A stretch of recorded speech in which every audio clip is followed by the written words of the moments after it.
Hello and welcome to our first edition of the Pncr Monthly Roundup, where we take a look at some of the major activities the leader of the Pncr participated in and activities the party as a whole would have completed for the month of April.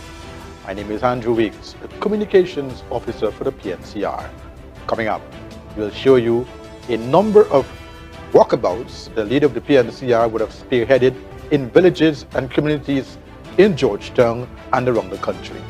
The party leader also had the opportunity of accepting courtesy calls from foreign diplomats, local and foreign agencies and businesses. We will also show you some important statements from the weekly press conference made by the leader of the Pncr MPs and Central Executive Committee members and others, followed by the leader's visit to the Linden to address the Co-op Society IMC imposition by the installed Minister of Labour.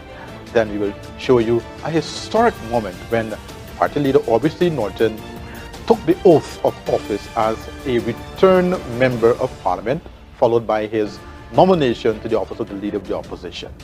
We will also show you the party leader attendance and statements he made at the 2022 Linden Town Week activities.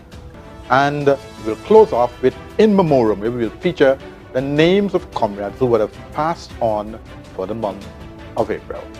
These and other stories we have coming up after this short break. Stay with us.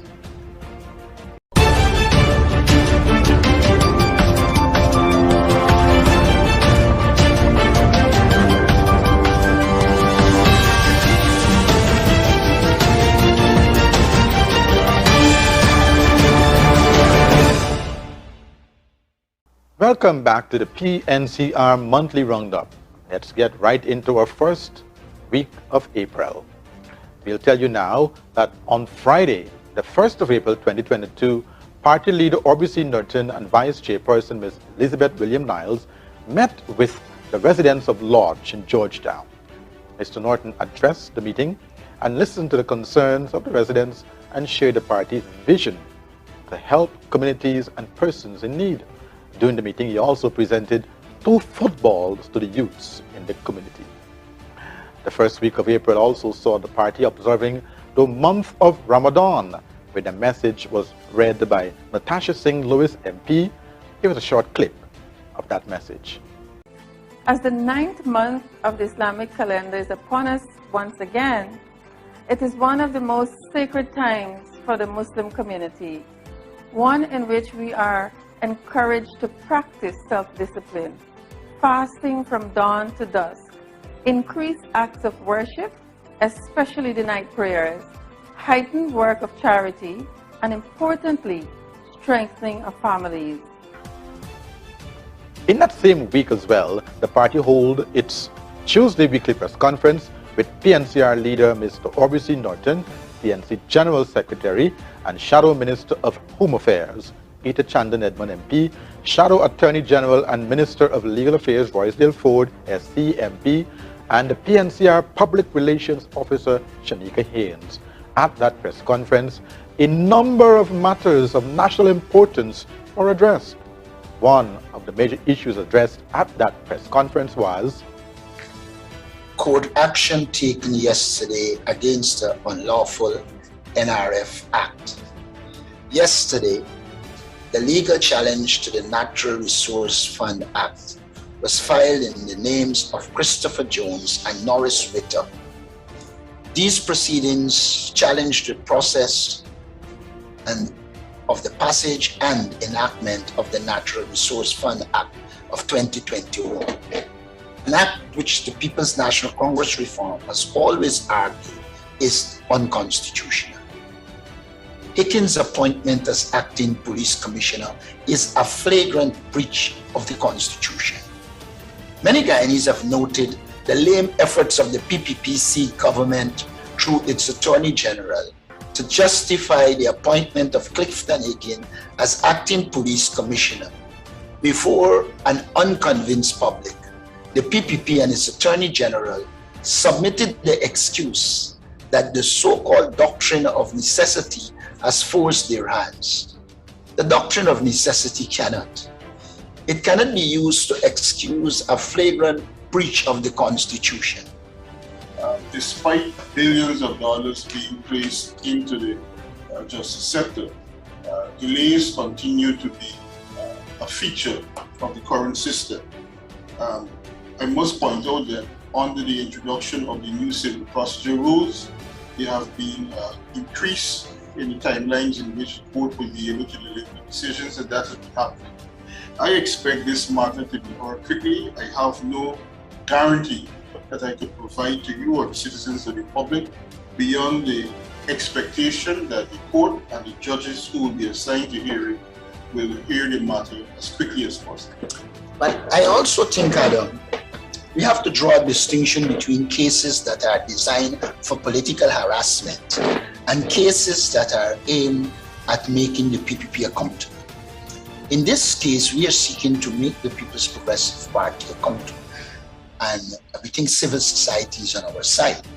The people are on our side, and therefore we have political advantage. In the other cases you reference, clearly the attempt is just to harass people. I don't think they intend to bring a case and to win a case. They want to harass people, and they want to have cases like swords of Damocles over their heads. In that same week, party leader Orbisi Norton led a walkabout in East Rheinfeldt, where residents welcomed Mr. Orbisi Norton, advisor to the leader of the party, Mistress Valda Lawrence, Coretta MacDonald, MP, Deputy Mayor of Georgetown, Mr. Alfred Mentor, Councillor, Mr. Dexter Fort, and Ms. Yvonne Ferguson. Community representatives as well were also there accompanying the leader. We'll also tell you the party leader spoke of his vision for a better Guyana and listened to the concerns of the residents and the many issues raised by them. The leader of the party also donated a weed cutter to the residents of East Rheinfeldt to help keep the neighborhood well groomed. Week 1 of April also saw party leader Orbisi Norton, General Secretary Gita Chandan Edmond, and advisor to the leader Ms. Valda A. Lawrence, and other party representatives visiting the home of Ms. Deborah Salikram.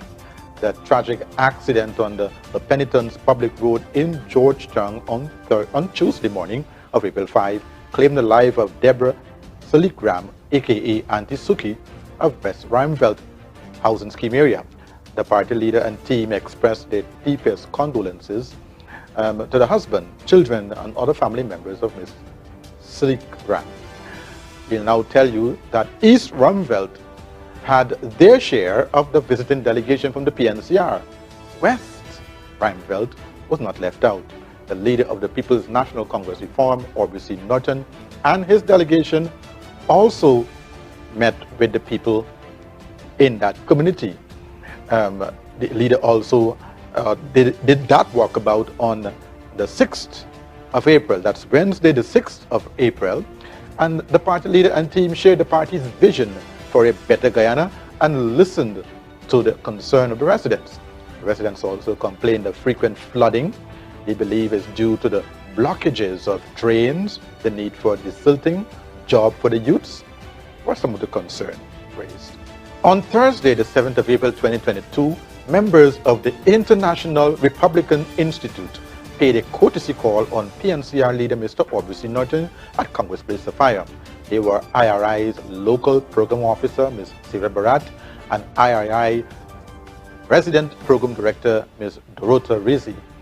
The party leader was accompanied by the chairman, Mr. Sherwin Holder, MP, party general secretary Gita Chandan Edmond, MP, and the shadow minister of foreign affairs, Ms. Amanza Walton Desir, MP.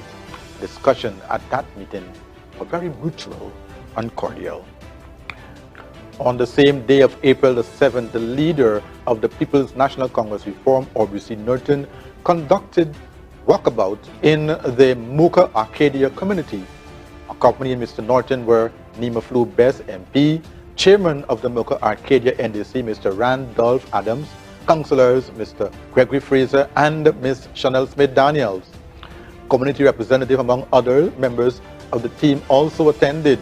The residents had complained of frequent flooding they believe is due to the deliberate actions of the Ali administration, since the flooding only occurs under the PPC administration. Residents also noted that the ministry has begun blocking a critical canal in the community, which will intensify this problem. The residents also told the leader that Muka expressed serious concern of the roads within the community that are left undone. Several other concerns were raised with the team. The leader has also committed to bringing those issues to light and holding the government accountable on matters raised. We will now continue with our program and tell you that same evening, during the walkabout, the leader, Mr. RBC Norton, donated 2 footballs to the Rhythm Squad Football Club in Mocha. The club has been in existence for over 10 years, preparing a junior and senior team for competitions. The club has been helping the community to create events that would give the youths an opportunity to showcase their skills.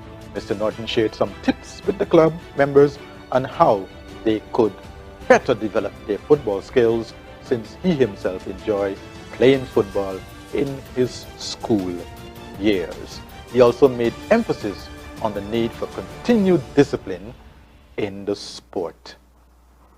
On April the 8th, party leader RBC Norton rushed to Linden and met with the workers of the Linden Utility Services Co-op Society Limited and others to speak on the PPC's imposed interim management committee issue. Here is what the leader had to say. I recall as a boy the existence of this co-op. I think before it had a building. And what it says is that the Lindeners have managed it for years and managed it properly. We do not need a co-op officer who might not necessarily be qualified to even determine if there are problems. To determine for us that, look, we are incompetent, we have a manager. And you know what is most interesting? Who do they put to do the things like this? She falls under Joseph Hamilton. You take one of your lackeys, one of your poodles, to get them to instruct a co-op officer to destroy a viable co-op society. We must ensure that this co-op society not only survives, but it stays in the hands and control of the people of Linden. We owe it to the 3 people they killed. We owe it to the 3 unarmed people that they murdered to stand up and ensure that this society continues to be the property of people of Christian work and wisdom in particular, and Linden in general. Thank you. Those are the things I want to say. We ensure we maintain it. When they come, we'll send them to audit the books from where the thief is. Because the thief in every day. It is estimated that more than 30% of the budget go its own way through PPP corruption. So we mustn't be fooled. We must stay focused, take them on, and we will succeed. Thank you. As we continue with our monthly roundup, we tell you now that hours after the party leader RBC Norton visited the mining town of Linden to address the Utility Services Co-op Society Limited imposition by the installed PPC administration, installed Vice President Barry Jagdeo stated on his Facebook page that Mr. Norton is peddling lies. Well, Mr. Norton will have none of it. He responded to Mr. Jagdeo's usual big lie with the facts in an address to the nation. Now, if the PPP had any sense of decency, rather than to seek to remove the committee there, they would have investigated corruption, and they will find that there are serious allegations of corruption against the PPP operative, which is the only person they are seeking to keep on this committee. And so we will not be fooled. This is clearly a plot to remove the committee and give the PPP control of the co-op society through the back door. Mr. Jack Deo said or suggested, I lied and told Linden people that they're going to take away the subsidy. Let me remind Barra Jack Deo what I said.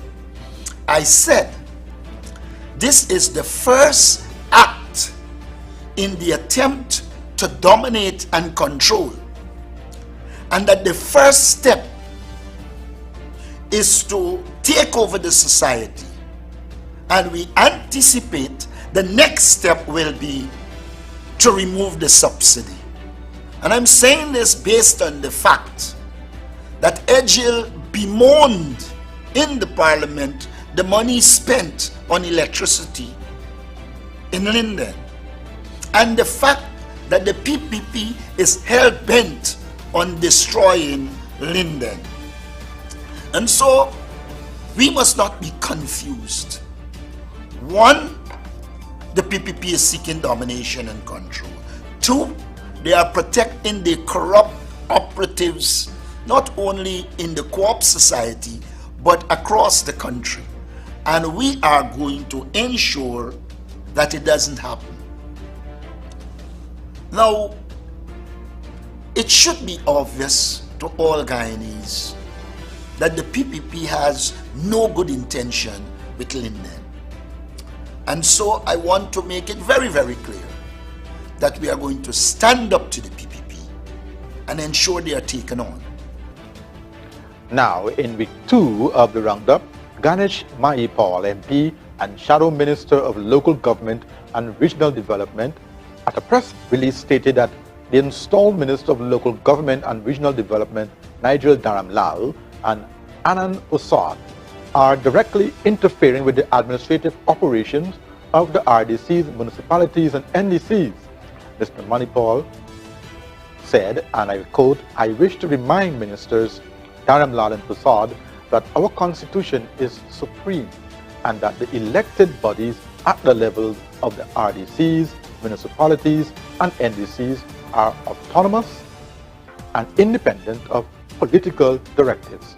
Articles 1, Articles 71 to 78 of our Constitution are pellucid, end of quote. Mr. Mahipal went on to state, and I quote, I therefore call on the Minister of Local Government and Regional Development to stop directing regional executive officers of RDCs, town clerks, of municipalities and overseers of NDCs on how to execute their functions. The elected councillors are the authorities in their respective organs and not ministers of government. The councillors were elected by the people for the people. End of quote. As we continue in week 2 of the month of April, on Saturday, April the 9th, 2022, Leader of the People's National Congress Reform, Mr. Aubrey C. Norton, had the privilege of opening the 5-9-2-7-a-side Skills for Cash Floodlight Football Tournament. The tournament kicked off at the Victoria Community Center ground between Anns Grove Paradise and West Coast Berbice Paradise team. The party leader opened the match and shared some thoughts of his experience and advice with the team. He underscored the need for discipline and determination in the game of football. We continue now and tell you that on Tuesday, April the 12th, our weekly press conference were attended by Amanza Walton Desir MP and Jermaine Figuera MP. The focus were on the recent amendments to the registration of the Births and Deaths Act, which are a PPP ploy to pad the voters list with migrants and other ineligibles, and PPP arrogance and obsession for domination, which are dangerous to stability and democracy. Here are 2 short video clips from that press conference. You'll recall that in August 2021, the PPPC administration brought to the National Assembly the Registration of Births and Deaths Amendment Bill, which they used their 1-seat majority to pass into law as Act Number 9 of 2021. Particularly, this act introduced into our law a seemingly harmless provision, which the PPPC government said was intended to simplify the requirements for obtaining a Guyana birth certificate. We warned then of the sinister motive behind this provision, and less than 1 year later, we see that the PPPC has put into motion their plan to register persons who are without a true and legitimate basis for such registration. This is clearly an effort aimed at padding the voters list, since any person once armed with a Guyana birth certificate and over 14 years of age now becomes entitled to be entered on the National Register of Registrants, from which the voters list is extracted. In describing the current crisis in governance, the PNCR is not propagandizing or engaging in hyperbole. The evidence speaks for itself. The nation is seeing and feeling the full destructive fallout. Let us highlight a few examples of the PPPC's action of which we speak. 1. The imposition of IMC on the Linden Utility Services Co-op Society Limited. This is clearly an attempt by PPPC to put in place a management committee it can control so that it can hold the people of Linden hostage. 2. The intended motion on the PAC by the PPP is directly to stymie the scrutiny of the people's money under this regime. 3. It pretends that all is well at GCOM and that the comprehensive electoral reforms are not needed, despite calls from CARICOM Observer Mission, among others, for fresh registration from scratch. 4. The blatant padding of the voters list using the amended Registration of Births and Deaths Act. 5. To continue to Guyana policy towards the allocation of funds to NDCs and RDCs, whereby specifically opposition-led councils are discriminated against. 6. The continued land grabbing in Mocha, Belladrum, Ogo, Linden, and other parts and in other communities outside the PPP stronghold speaks volume. 7. The unconstitutional appointment of the acting police commissioner, Mr. Clifton Hickins. 8. The reluctance of the PPPC to implement relief measures to deal with the current rising of cost of living.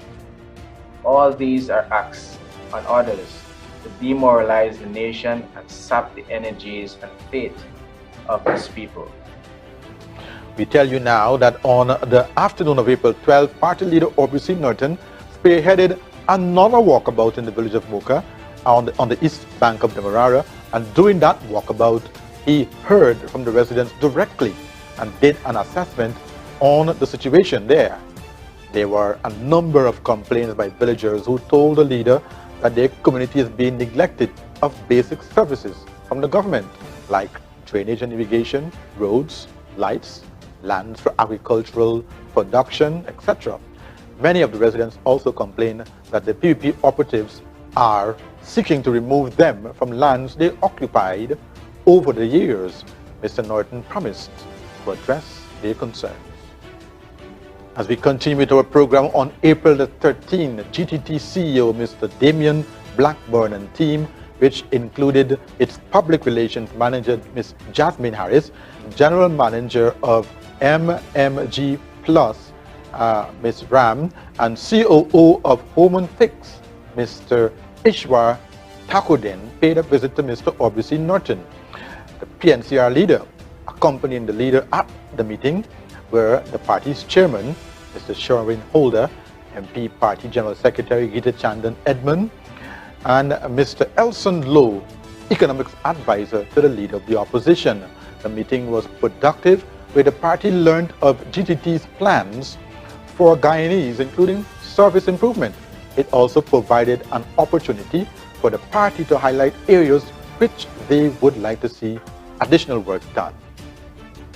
On April 13 was also a high day for the party. On that day, the party leader, Mr. Aubrey C. Norton, and Volder Ann Lawrence would take the oath of office as members of Parliament. Soon after that break, at lunch, the Speaker, along with the Clerk of the Assembly, met with opposition MPs to elect Mr. Norton as leader of the opposition. The nomination was made by party chairman Mr. Sherwin Holder MP, second by AFC leader Kemraj Ramjitan, and the nomination was closed by Dionarang Ramsarup MP. On that same day, members of parliament and leader of the opposition, as well as Ms. Valda Ann Lawrence MP, made their first speech to the House on the amendments to the standing orders that will constitute the quorum of the Public Accounts Committee. Take a look. The issue before us is whether, Mr. Speaker, is whether adding 2 persons or the government side to form a quorum for the Public Accounts Committee will solve the problem. It cannot. I want to repeat that when you look at it, it shows no interest, it shows no intention of bringing representation because representation already exists. And therefore, there is a sinister motive. And I said to you, we need to ensure that the Public Accounts Committee continues to operate as an independent body, and it should be so structured that a minister or 2 from government staying away should not affect its work. If you are committed to building a democratic society in which Parliament is independent, in which the Public Accounts Committee is insulated from the executive, you will withdraw this motion. I close by saying to you, Mr. Speaker, I close by saying to you that you are destroying the democratic process. The gains that you refer to that were made in the period 1997 to 2006, your actions today are destroying that process. I thank you.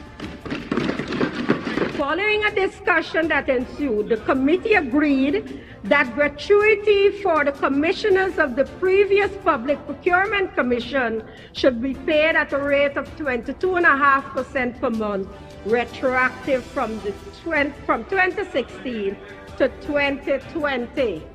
End of quote. Mr. Speaker,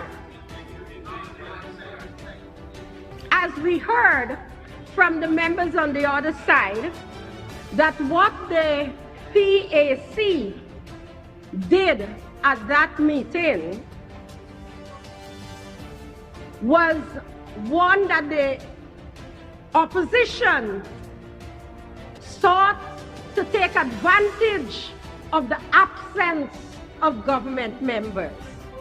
And as a result of them passing that which I read, that they have acted in contravention of their purpose. And that is, they have placed a burden on the consolidated fund. And they have no right to do so. And so as a result of that, we, the government, must now police the opposition members of the Public Accounts Committee. If we are not there, nothing should happen. Well, I want to say, Mr. Speaker, to the people of Guyana, that today they will pass the motion, but Guyana would have taken a step backward from progress.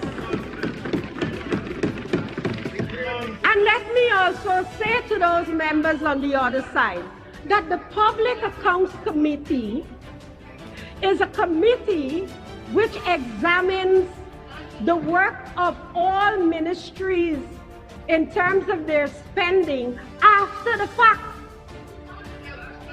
After the fact.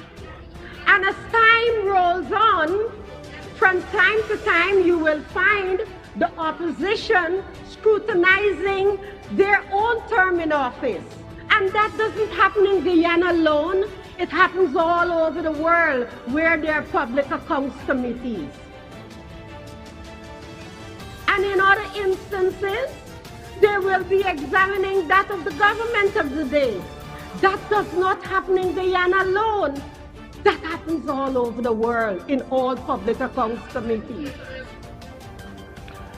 It was days away from the Easter holiday when party leader and team went on a kite distribution exercise for children in the communities of Sophia Block E, Rastville, and Lodge. Later in the afternoon, the leader went to the community of Grove on the east bank of Demerara, distributing more kites.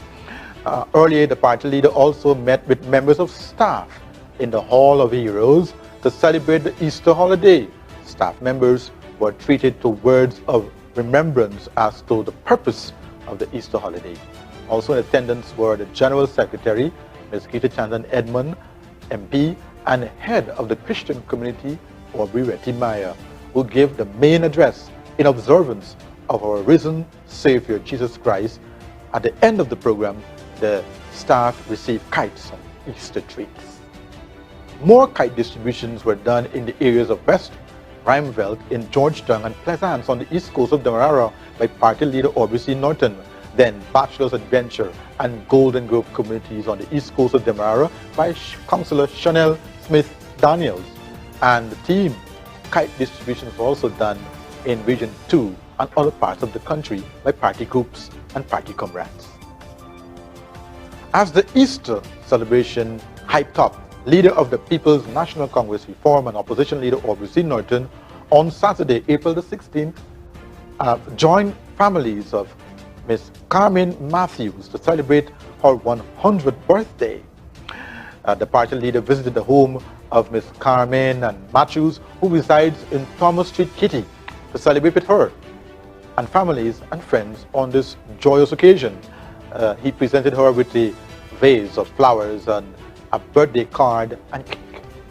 Miss Matthews has been a long-standing PNCR comrade from a very early age. On Saturday the 16th and Sunday the 17th of April, party leader and leader of the opposition Aubrey C. Norton met and joined the large audience which attended the Bartica Regatta. The leader was greeted on his arrival to the beautiful town of Bartica by the Mayor of Bartica, Mr. Gifford Marshall, Deputy Mayor Ms. Rita Embleson, and Regional Chairman Kenneth Williams. The party also saw Mr. Hulbert Knights and other regional party representatives joining the team. At the regatta event, Mr. Norton also presented an award for the second place winner in the female and male categories. The second place prize was for the female, who was donated by the party leader himself. The party leader also kick-started the final game, which was the Riverview football team versus Lazio football team. The Riverview football team eventually won the tournament. Well, we tell you now that the culmination of the Easter activities came to an end on Easter Monday, when the party hosted its Monday family fun and barbecue and line at Congress Place. A number of families and party comrades came out to spend the day with us and fly their kites. Vice Chairwoman of the PNCR and head of the Social Services Unit, Ms. Elizabeth William Niles, assisted in making hot dogs to sell patrons and shared Easter eggs to children who attended the family fun day at Congress Place, Sophia. Here is a short flashback of that event. Castle, they're on the trampoline and they're enjoying themselves. Like the adults who are here as well, just camping out, just enjoying the breeze and flying their kites and doing all that. So if you're in town, you can come on down to Congress Place and enjoy yourselves with your families. See that? That's what's happening here. Some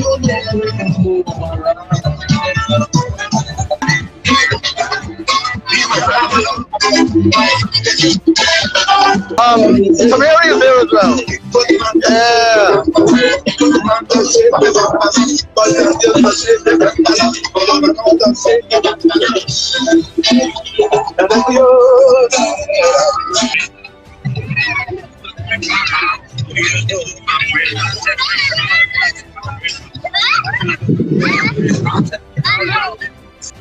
On April 26, the PNCR leader and leader of the opposition, Aubrey Norton, MP, attended the opening ceremony of the Linden Town Week.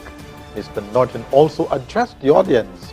Take a look and listen at this special message.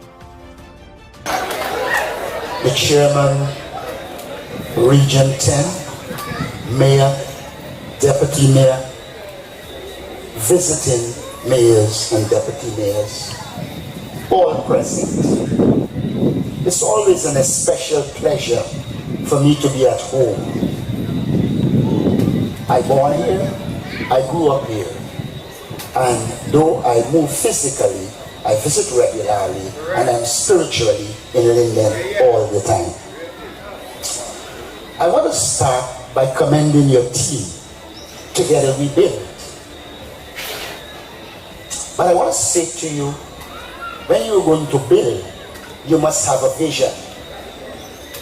And it is the vision for Linden and Region 10 that matters. I listened with keen intent to the minister suggesting that we forget the past. He who forgets the past will make the same mistakes again. And therefore, I want to urge you not to live in the past, but understand the past so that it informs your future and you don't make the mistakes that were made in the past. As we look towards a vision for Linden and Region 10, we must look towards building sustainable communities. We must look towards building communities that are producing their own food. Communities with high levels of education. Communities with proper health, and not an unhealthy person seeking to fire health workers. We have to have a clear vision. But you know, when I heard Mr. Frederick's name, I reflected on what originally Town Week was intended to be. And while I believe that it's a good thing to have a lot of entertainment, we must remember that the intention was to promote, first to preserve and promote our culture. And I would like to see very much more craft and products out of Linden being advertised and sold during Town Week. That for me is critical. I don't want us to forget the past. So I want to say to the Town Week Committee that you should look towards building a hall for distinguished personalities in Linden. Let us recall that Linden produced some of the most distinguished sons, but a child cannot go to one place and look at their photographs, read under their names who they are or were. Linden produced the McIntyre brother and sister who swam us to victory. We produced Vincent Adams in cricket. Many of you will remember Zipper Johnson, one of the best footballers the country produced. And I could go on and on. Horace Benjamin, who was a national junior table tennis champ. And Linden has shown talent. And therefore I want to urge the government to continue to do the athletics stadium over the river, because if you believe in Linden and you think Linden talent is good talent, then you should do the honorable thing and ensure it is completed. Then you will show an interest in Linden. And if the chance you have an interest in Linden, and we're talking about a Linden to Moburu Road, then put back into the budget the bridge that the APNU AFC had built. That will be a manifestation of the government's interest in Linden and Region 10. It is one thing to bring handouts. And I say to people, take it. But when the time comes, look to see who gave you development. Because development is what matters. I want to urge that as we look forward, we look towards the creation of micro and small businesses that will allow Linden to be sustainable. The promotion of business matters. And if you're serious about Region 10 and Linden, I said to you, when contracts are given in Linden, they should be given in the main to Lindeners. You cannot tell me you love Linden, you cannot tell me you love Region 10, and 70% of the contracts go out of the region. I will take you as serious when we begin to address these issues. While it is good for us to be entertained, while it is good to talk about the return of football where a few will benefit, we want to see more meaningful development. We want to see programs and projects that will allow the people of Linden and Region 10 to become independent and move forward. In this regard, therefore, I want to say to you as Lindeners, the APNUFC government again will put a university in Linden. We believe that Linden spend too much money to go to town to get their education. And so we believe that the time is nigh when Linden must get a university, or at least a branch of the University of Guyana. You know, it is one thing to talk about bauxite. I heard the Honorable Minister saying, mining is coming again. I want to say this. As mining comes, mining must come also in the context of the environment. I want to say to you that we need, as people mine, before they depart, they should reclaim the land. There are too many holes in Linden. If reclaimed, will become lands that the people of Linden can use. So we would like to see a program in which the lands having been mined out are reclaimed and put in service of the people of Linden. This is a social event. And so, while I raise those concerns, I want you to enjoy the evening. I will come back for the political ones. But I want you to have a good time socially, but stay focused on this vision of building a sustainable Region 10, a sustainable Linden. I believe if we can do that, the people of Linden will be happy. And what I pursue is the happiness of the people of Linden. 52 years really is a short time in history, but it is a time that we must pay careful attention to. Let us recall it was Wisma, Christianburg, and Mackenzie. And in that era there were a lot of divisions. One of the things that Linden did, in the name of its founder, Linden, Forbes, Sampson, Burnham, is to bring the people of Wisma, Christianburg, and Mackenzie together. And so he had foresight. He knew together we did. And as we look to build into the future, let us build on the successes we have achieved based on a clear vision, a clear plan, and I reassure you that Linden will be exceptional.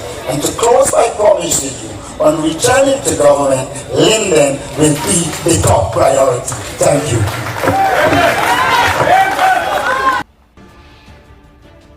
We tell you now on Monday, the leader continued his visit to Linden with a walkabout and met with the vendors of the Wisma market. The vendors expressed grave concerns regarding the market's condition. Roof leaks are causing flooding, the entire state of the market compound, and the need for a more steady garbage collection were some of the issues raised. The Deputy Mayor, Wainwright Bartoon, and the chairman of the market committee explained to vendors and the leader that the council would have made decisions for the implementation and the administration of the particular town clerk who refused to implement the same. It was noted that the town clerk is being controlled by the central government through the Minister of Local Government and is deliberately stymieing the work of the mayor and the town council. The party leader assured all in attendance that he will move to help address the problems raised in conjunction with the mayor and town council. On Tuesday, the 26th of April, the leader of the People's National Congress Reform and leader of the opposition, Mr. Aubrey C. Norton, met with members of the Georgetown Chambers of Commerce and Industry. The meeting was facilitated to introduce the elected members of the EMC and to initiate dialogue to foster a working relationship between the chamber and the leader of the opposition. On the evening of Friday, April 29, 2022, the leader of the PNCR and leader of the opposition, Mr. Aubrey Norton, and party elder, former Prime Minister and Mayor of Georgetown, Mr. Hamilton Green, OR, joined the family, relatives, and numerous friends of the late Henry C. Rodney in a night of reflection in his honor at the National Cultural Center Tarmac in Georgetown. The program included over 25 tributes from persons in the performing arts and education and the profession, such as Alan Fenty, Professor Paloma Mohammed, Vice Chancellor of the University of Guyana, Mr. Lorimer and Sharon Cadogan Taylor were some of the persons who spoke at that special program. The event also included Kwekwe dancing and other cultural items. The master of ceremonies were Odessa Primus and Mr. Bobby Vera. Henry Rodney, who was a popular and well-loved comedian and actor in Guyana and the Caribbean and around the world, died in early April of his illness in the USA. If you just join us, you are looking at the first edition of the PNCR Monthly Roundup with yours truly, Andrew Weeks, the Communication Officer for the PNCR. Just before we go, we want to tell you that at this time we're going to bring to you our in memoriam feature of party comrades who would have passed on for the month of April. Take a look.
Comrades, this has brought us to the end of the PNCR Monthly Roundup.